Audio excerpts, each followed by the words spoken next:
विश्व 24 न्यूज हर पल आपके साथ। नमस्कार, आपण पाहत आहात विश्व 24 न्यूज।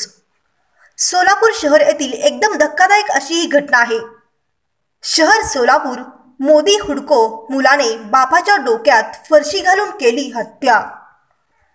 शहर सोलापूर मुलाने बापाच्या डोक्यात फरशी घालून केलेली हत्या। माहितीच्या नुसार बातमी अशी आहे की दारूच्या नशेत विजय नागनाथ सत्यराम हा वारंवार घरात भांडण करत होता। मुलगा विजय नागनाथ सत्यराम एक दिवशी असा प्रसंग घडला की दारूच्या नशेत विजय नागनाथ सत्यराम हा मुलगा आपल्या बापाला दारूच्या नशेत नागनाथ हनुमंत सत्यराम यांच्या डोक्यात फरशी घालून जखमी केले। जखमी केल्यानंतर सिव्हिल हॉस्पिटल येथे नागनाथ हनुमंत सत्यराम यांना दाखल केले व दाखल करून उपचार करून घरी आणले। 2 दिवसानंतर नागनाथ हनुमंत सत्यराम यांचे निधन झाले।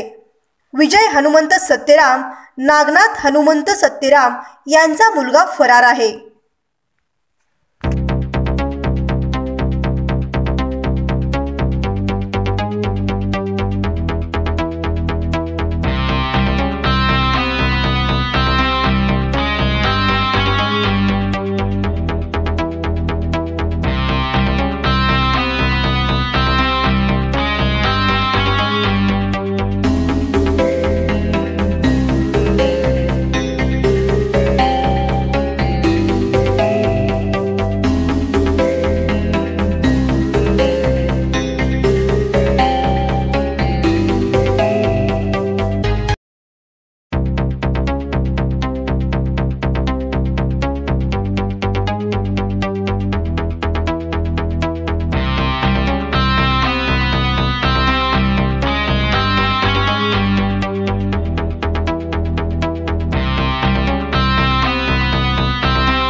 राज्यातील महत्त्वाच्या आणि आपल्या भागातील ताज्या बातम्या पाहण्यासाठी आजच आमच्या विश्व 24 न्यूज चॅनलला YouTube वर सबस्क्राइब करा आणि बेल आयकॉन प्रेस करा।